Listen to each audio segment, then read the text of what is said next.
As BTS began to grasp success, the world outside them began to change.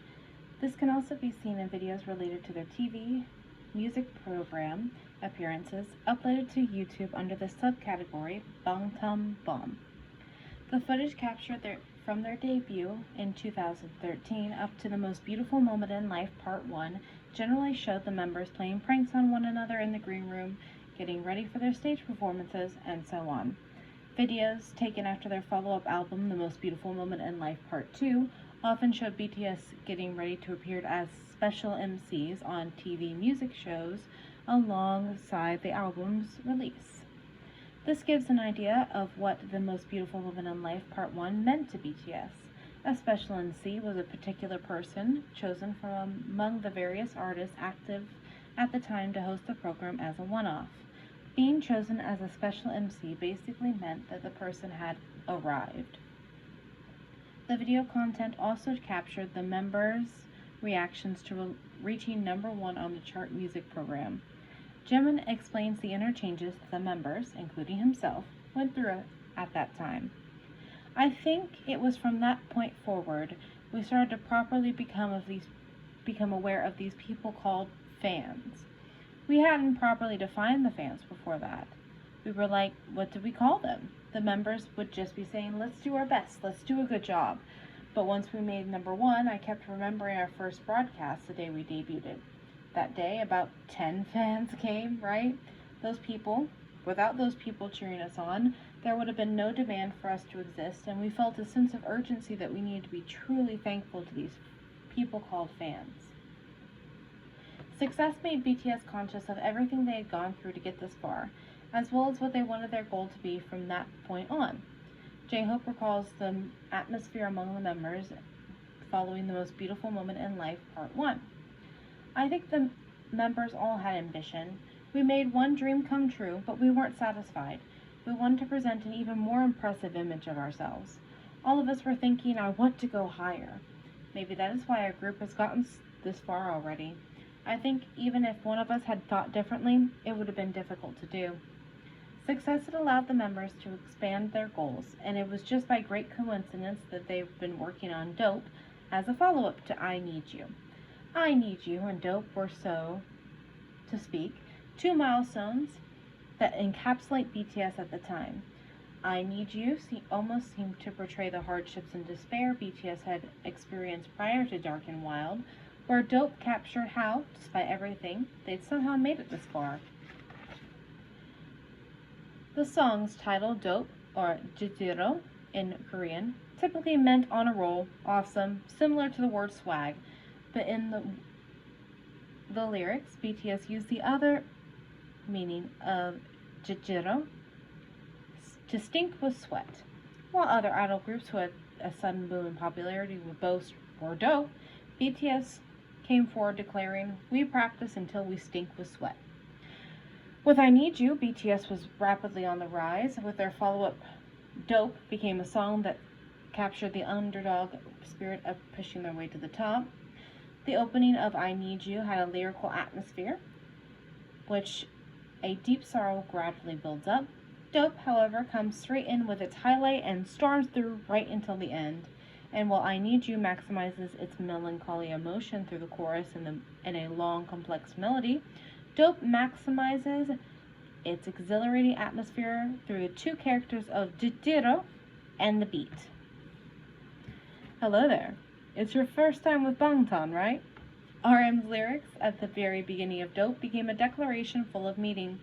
These lyrics weren't included as a prediction of The Most Beautiful Moment in Life's Part 1's huge success.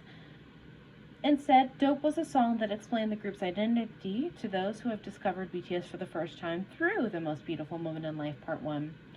In this sense, I Need You and Dope capture the core of BTS at the time.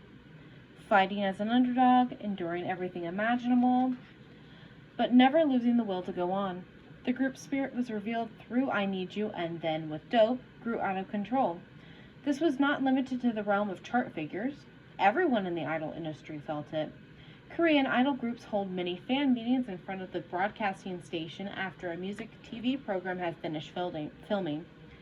Here they meet fans who have been waiting on the set since the early hours. You can judge the scale and enthusiasm of a group's fandom based on the many fan meetings. There are fans who have come to see the group in person. Sadly, if the group is unpopular, the number of fans can be less than the number of group members themselves. That day, BTS went to the mini fan meeting still in their dope stage costumes, and outside the broadcasting station was so full of ARMY that they had to stop letting people in for safety reasons. BTS's fans were no longer the single line Jimin had spoken of. Just like with all industries, the idol industry has its own know-how regarding certain standard roles. Though these are not explicitly stated to be idol industry standards, once the production know-how has been established within a few key companies, it soon becomes standard for the whole industry to follow in order to succeed. For example, for Korean idol groups, it went without saying that dance music would be chosen as the title song, which would be accompanied by elaborate choreography based on the concept of Kalgunum. SM Entertainment's role had been absolute in setting these standards.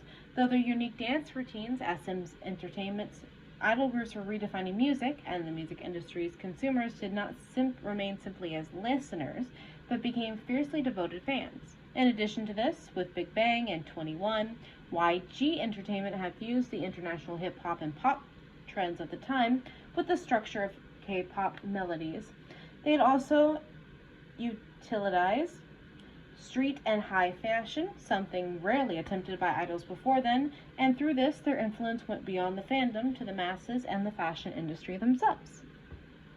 After The Most Beautiful Woman in Life Part 1, Big Hit Entertainment presented a new standard other than those offered by SM and YG Entertainment. On top of their series concept for albums, the album planning method that allowed for multiple interpretations within a single story, they also made use of beats to raise a song's energy, like the part in Dope, I've worked all night, every day, when you're hanging around the club, yeah. For example, these methods were later applied by several other groups. It also seems that focusing on online platforms rather than the ordinary TV channels, they were hailing a new generation. BTS had been using YouTube in a similar way to YouTubers nowadays since before their debut. Here, through a unique live streaming platform, VLive, BTS perfected their unique ecosystems of its activities. In August of 2015, 3 months after the release of The Most Beautiful Moment of Life Part 1, VLive, which offered a variety of Korean idol content directly to fans, had been running a beta version on Naver. On VLive, artists can communicate instantly with fans through online live broadcasting, which they can initiate spontaneously or prearrange for a specific time, and reply to fans' comments there and then. This was the start of the self-produced content era. With the emergence of the VLive, a generation in which idols would shroud themselves in mystery on stage, restricting their content and releasing it little by little to fans, had come to an end. At the time of BTS's debut, the idol industry was already in a red ocean among red oceans. With the advent of VLive, self-produced content made by the idols and their representatives themselves, so-called teasers, became so much more important. Continuously handing out teasers this way means that even when the idols weren't working on an album, fans couldn't look anywhere else.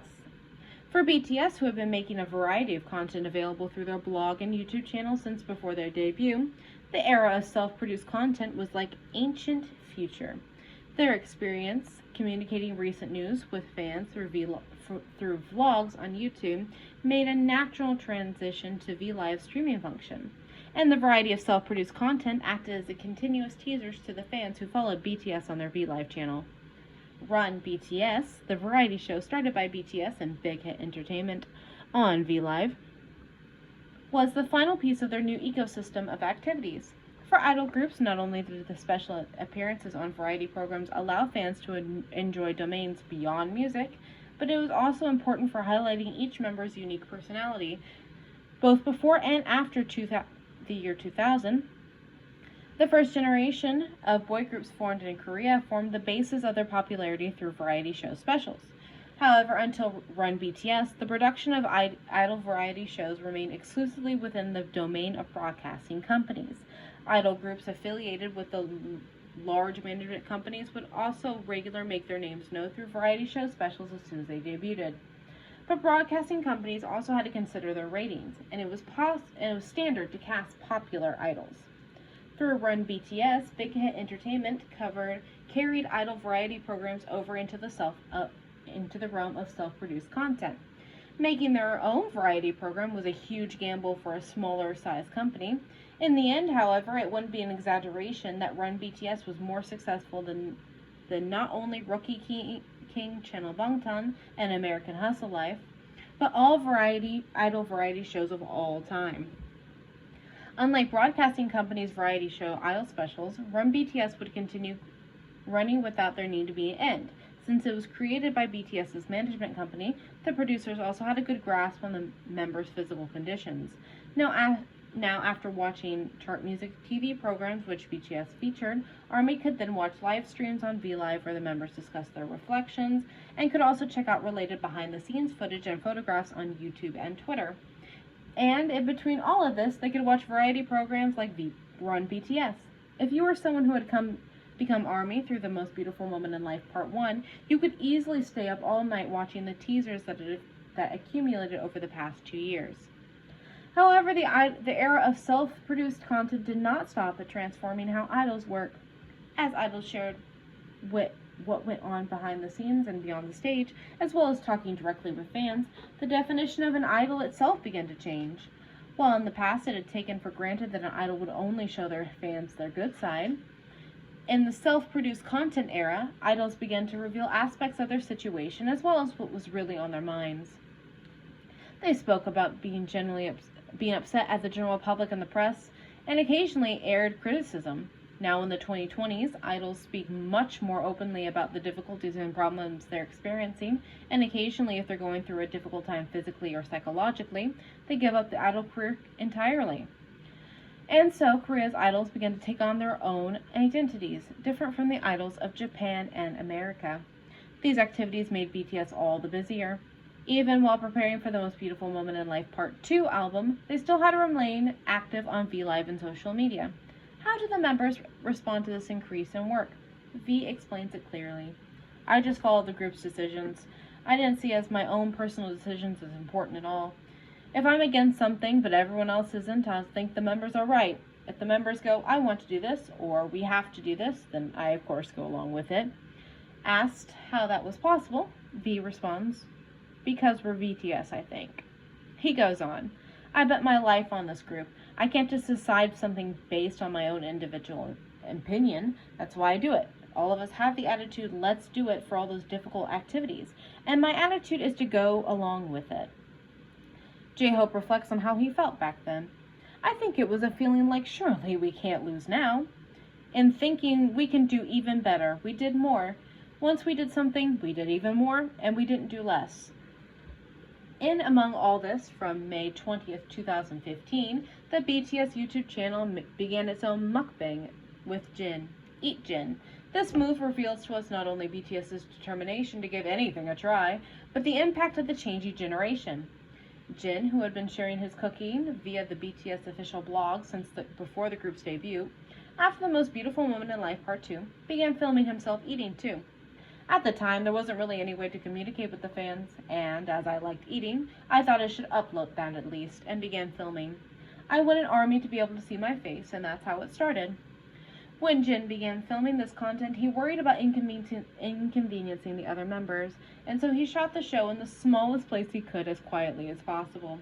However, the content immediately got a good response, and Jin moved from YouTube to the BTS VLive channel and began live streaming.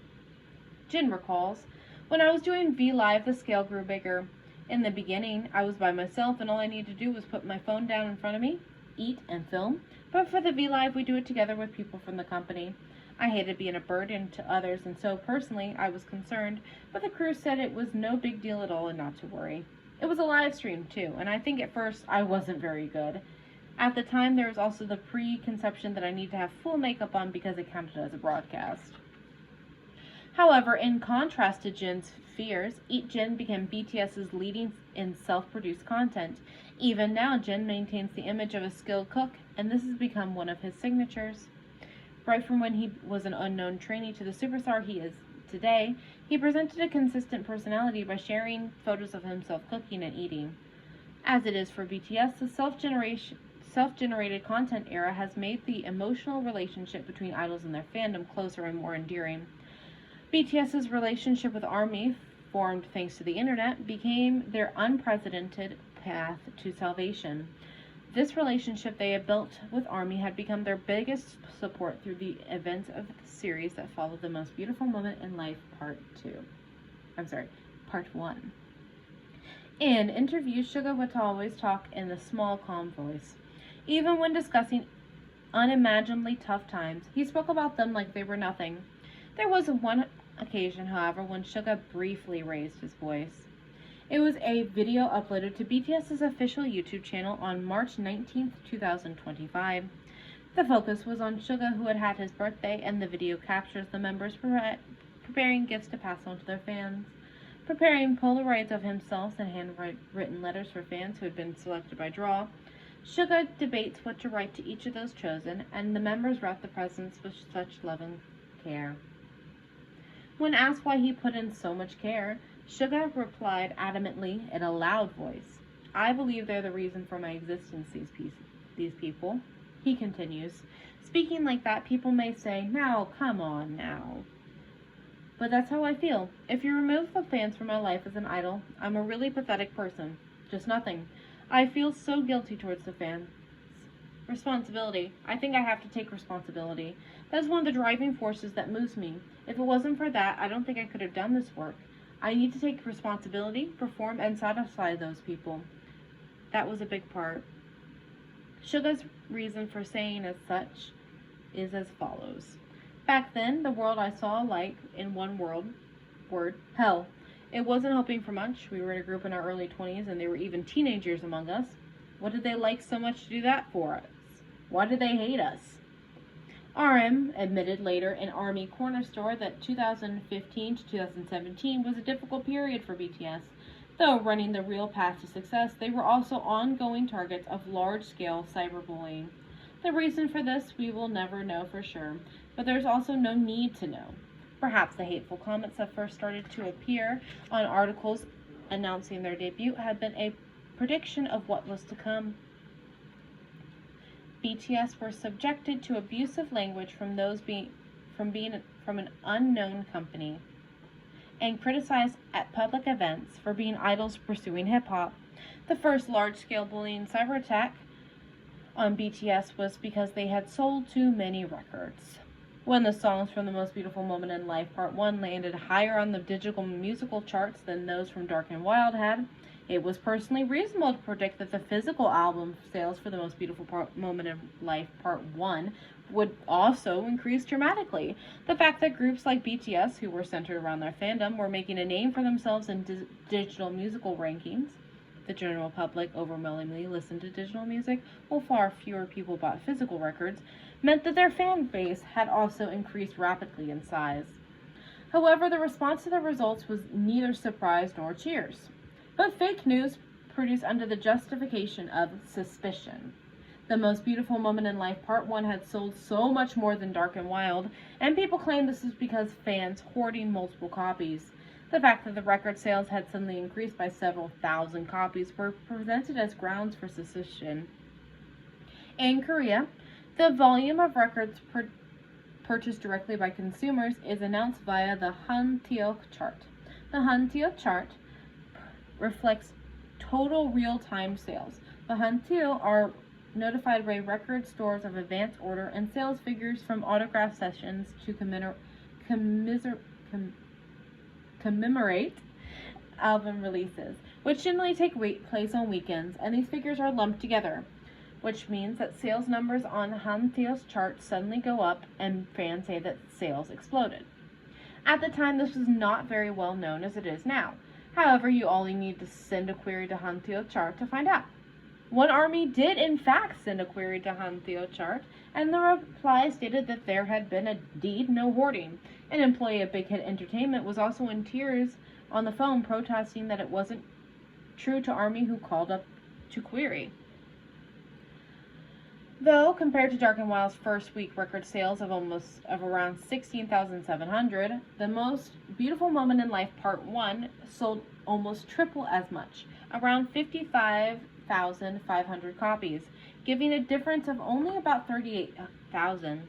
3 times as much seems like a lot, but an increase of 38,000 copies is neither a huge surge nor difficult to believe. The cyberbullies, however, could not see any of this. They didn't believe that BTS's popularity could suddenly have gone up. Why they didn't believe it, we didn't know. However, the suspicion, if completely natural, progressed into hatred and attacks directed at BTS. The members' words and actions were taken completely out of context and distorted into fake news, which began to spread across the internet community and social media. BTS were viewed as the villains of the idol industry, and attacks on the group continued. When the album Wings was released in October 2016, for example, the hashtag #BreakWings spread all over social media abroad. Though it didn't have much all that influence, it did demonstrate by that time the public attacks on BTS had reached the international stage. Use of abusive language, for a simple fact of not liking how the members looked, became something that became okay to do, almost like a trend. People taking the members' past words or actions completely out of context and saying "die" would be retweeted and shared like it was nothing. Following the cyberbullying directed at BTS, cyberbullying of idols within the fandom stuck around almost like an institution. Sensationally worded documents were uploaded to social media and the online community, and people who agreed with the claims propagated them, and without the opportunity to confirm their veracity, they became true and spread. In response, fandoms of idols in questions came forward and used various methods to explain and minimize the damage. This is why the term "checks" commonly used within the idol community in Korea. When a particular idol begins to become popular or experience a comeback, anti-fans perform checks, meaning they use various reasons to criticize the idol or foster an atmosphere in which it's okay to do so. If there was really no way of performing these checks, they would result in bringing back things that were already laid to bed years ago. Doing what is called bump, bring up my post, and trying to muster up negative press. These actions create a situation in which idols are essentially unable to step a foot out of place, and the tiniest mistake makes it okay for people to criticize them however they please. The cyberbullying of BTS foreshadowed the changes brought to the Korean idol industry by the advent of social media, as well as the personality of the idol fandom. Cyberbullying that took place either out of a random hatred for an idol or for the purpose of carrying out checks began to occur frequently among the consumers of idol music than in the past. This war surrounding BTS had an important impact not only on BTS themselves, but on ARMY as a fandom. In 2015, along the release of The Most Beautiful Moment in Life Part 1, ARMY was growing considerably in size. You couldn't call the fandom small, but it was difficult to say that it was large or strongly cohesive, as one might expect from a group that just started to rise in popularity. Their fandom consisted mostly of teenagers. In other words, they were lacking in numbers and experience needed to fight and win a war. One of the desired effects of bullying idols is that the fans would leave the fandom. It was not easy for teenagers, heavily influenced by peer pressure, to cope when the online community, or even their friends, criticized their favorite idols. Ironically, though, is what BTS went through from 2015 to 2017 that turned the relationship between BTS and ARMY into something very special. Whenever BTS came up with a particular goal, ARMY would leap headfirst into it or offer even bigger vision. ARMY went from putting their all into helping BTS survive the industry into making them international superstars. And today, many of ARMY are contributing to society in various ways. To BTS, ARMY is not only fans but powerful supporters, and that made them a huge brand. It is not entirely clear where ARMY's unique characteristics or their powerful bond from BTS came from. Perhaps it all began with their friends wanting their presence in the world to be acknowledged, just like BTS did. Having been attacked in every way imaginable in order to prove that they had been right all along, the fandom had to start by growing their influence within the idol industry. Another reason is perhaps that within the cyberbullying going on, that members and fans were gradually strengthening their relationship via Twitter, YouTube, VLive, and so on. Regardless of the cause, in the end, the new relationship with ARMY came to play a decisive role in the steps BTS took. J-Hope's remarks confirm what exactly this was. When I heard, "I keep living my life thanks to you," I thought, oh, I guess I'm giving someone strength. I also get strength from them too. It's pretty interesting, each side giving each other strength. So it's like I'm more reluctant to get tired and have a hard time. I thought, though, that even for these people, if I can't give up now. They had been through everything imaginable to achieve their success, but it had been discounted just 1 week after their album release. And the criticism drowned out the shouts for joy as they worked. RM expresses in a roundabout way how he felt at the time. About that time, we took the MBTI. For some reason, I didn't want it to come out I had an extroverted personality, I think I wanted to come across as someone introverted. It's still difficult today for celebrities to take a stand on the cyberbullying they're subjected to. Even making a statement could unnecessarily proliferate a problem into a wider domain, a problem that had been thus far been raised only in certain circles, and the end could impact their image negatively. BTS didn't directly respond to the cyberbullying either. Their only choice was to keep on working, despite the relentless outpouring of every kind of fake news and personal attack. BTS continued their work. The lyrics from Born Singer, released shortly after debut, "The blood and sweat we shed, I can feel it drenching me, my tears well up after our performance," came to take on a more extraordinary meaning. For all their hard work and sweat, they expected to rise just as high, but the only place they could feel at ease was with the fans on stage. This is where their story with fans, which would unfold through their albums, first began. The production of The Most Beautiful Moment in Life Part 2 album had taken place among all the excitement and support, as well as all the negativity directed towards the group. RM reflects. 2015 itself was a trial for me. Whenever we were writing a song or shooting a music video, I felt like, damn it, and ugh. I didn't realize it back then, but recently I rewatched the videos related to Run, and all the members, me included, felt like lead roles. We were lead roles. We were just running randomly with that feeling, and I just realized how natural it was. Even though we were running only because we were filming, they told us to run. Just as RM remembers, whether consciously or unconsciously, the members' feelings at the time were captured within The Most Beautiful Moment in Life Part 2. As the lyrics of Butterfly from the album, everything seemed like a dream, and the members feared that none of what they had done had ever really happened. Sugar reflects. Our song, intro, Nevermind, has the lyrics, "If you think you're going to crash, accelerate even more," right? I injured my shoulder on that motorbike, and I still rode it even after that. Even so, I thought, what if I accelerate a little bit more in the moment of the accident? And that's what those lyrics are about. I don't ride my motorbike anymore. It's been shoved in storage, though. These lyrics of The Most Beautiful Moment in Life, Part 2's opening song, tells Suga's story, but they also refer to the situation BTS were at the time. In intro, The Most Beautiful Moment in Life, from the previous album, The Most Beautiful Moment in Life Part 1, Suga is alone on a basketball court. And in intro, Nevermind, he is standing in a concert arena, cheers resounding. BTS struggled through the release of 4 albums, and The Most Beautiful Moment in Life Part 1, they were well on the road to success. However, as much love for them has increased, they were also the target of intense hostility from some, and anti-fans and ARMY were constantly embroiled in offenses and defenses, almost like a war. For BTS to break through this reality, they needed to take the stance of, if you think you're going to crash, accelerate even more. In the title song, Run, from The Most Beautiful Moment in Life Part 2, while they are afraid in the moment that it will be just an empty dream, they shout out, "Let's run, run, run again." Run, therefore, encapsulates their sense of resolve at the time. The next song, Butterfly, they are afraid that you may fly away or fall with this to touch, but they still need to push on ahead. Right until the final song, outro, House of Cards, BTS experiences this sense of precariousness, that the slightest touch could cause everything to collapse. Run, meanwhile, portrays BTS who keeps on running despite everything.